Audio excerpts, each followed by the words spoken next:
Art highlights who we are as a community. The art connects with the community connects with the art, and then the community stays connected to itself.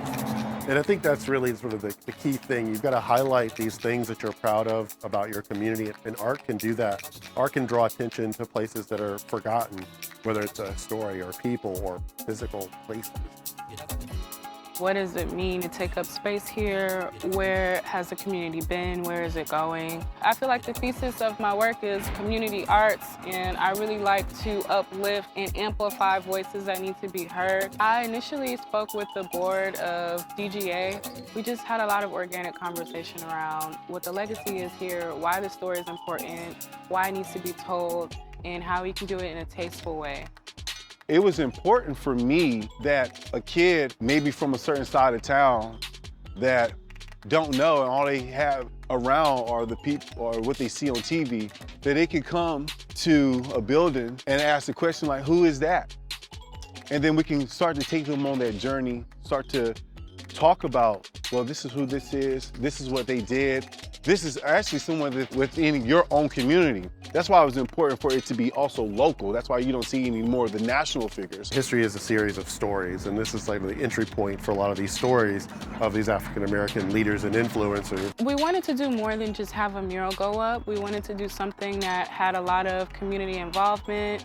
So the first thing that I did was I outlined the entire mural in spray paint. And then after that, we actually had the community come and help paint and prime the wall. People can just kind of have their fingerprint in it, have their mark in it. There were passerbys who came by like, what's going on? Like, we're making a mural. It's like, grab a brush, we'll prime. Again, it all goes back to that bringing people together no matter who they are. It's a community contribution, and I think that really speaks to how Garner does things. We were able to just have conversations while we were painting. We were able to talk about the old times, the current times, and what Garner looks like moving forward, or building relationships, and how do we build those relationships. Sir Robert Peel has a principle that talks about the community are the police and the police are the community. And I believe in that 100%. It humanizes the badge, and we all work together to maintain a Garner that we all want to live and work in.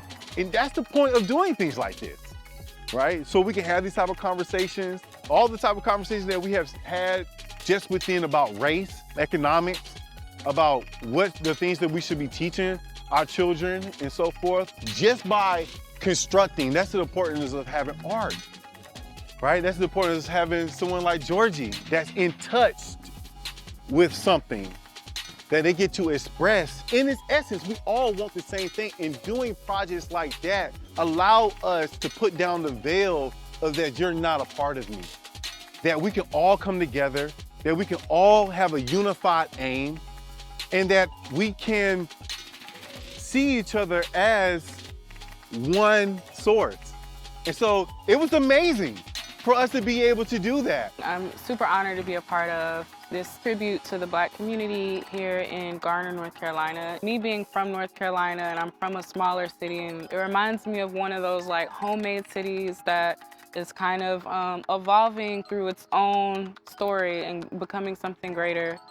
The moment that we can start to see someone as a part of us, because this community is a part of you and you are part of it.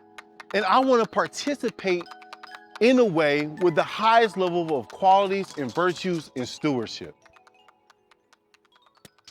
That would be my message.